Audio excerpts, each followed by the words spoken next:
Yesterday, after it was confirmed that Chelsea were trying to recall Nicolas Jackson from the Bayern Munich loan deal, I said something. I said, it's not just about emotion. Nicolas Jackson is also human and is expected to react like one. Just imagine you're a striker playing for a team for 2 seasons where you are the main striker, and maybe because you are not at your best, even though you've done all you could and it seems you are not giving enough. Two strikers were brought in the same window, which means these two guys that came in become the number one choice and the number two choice, making you the third choice. Do you expect to remain in that kind of environment? And don't forget, the World Cup is next year. Every football player wants to be a part of this competition. So you now expect Nicolas Jackson to remain at Chelsea and be a third choice to two new guys that they just brought in.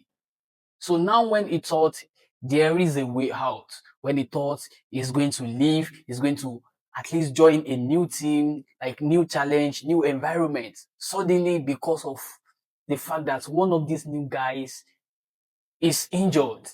So you now feel like, let us recall this guy. I know he's under a contract with Chelsea and Chelsea can do whatever they want to do with him. But we should also remember these guys also have their own rights. You can't just treat these guys like they don't have an option, they don't have a choice. So yesterday I suggested, like, instead of doing this to Nicolas Jackson, why not call Guiu? This guy is young, on loan at Sunderland. And this guy, if you call this guy to come back to Chelsea, he will be willing, he will be happy to come back. That one makes more sense than dragging somebody who is all at already left Chelsea. Even if you bring Jackson back to Chelsea, he will never be the same guy because he left Chelsea long before now. He made up his mind to leave. I can't just blame this guy. So at the end of it all, Chelsea went ahead. They recalled Guiu. Guiu is not bad.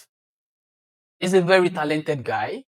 You understand? Before the injury last season, we know how many goals he scored in the Conference League. And this guy can always get better. You see João Pedro who can play as a striker. If you are thinking about Kopama injury and then you are thinking about João Pedro playing in the number 10 role, you have Estavo who can play in that role. Now we've got Garnacho. Now you have Gittins there. You have Pedro Neto.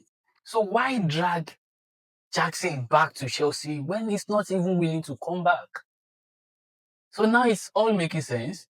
The deal to Bayern Munich is on again. So he will surely get the move away from Chelsea. But I don't want us to just come out here and judge this guy like we are all perfect. If you are in his shoe, you will do the same thing. If I'm in his shoe, I'll do the same thing. So going back to Chelsea, perfect. And Nicolas Jackson to Bayern Munich, perfect. I wish him all the best there. And I hope at the end of his loan deal there, Bayern Munich will make the deal permanent. I hope so, because the relationship with Chelsea and the fans, I think it's not the same anymore.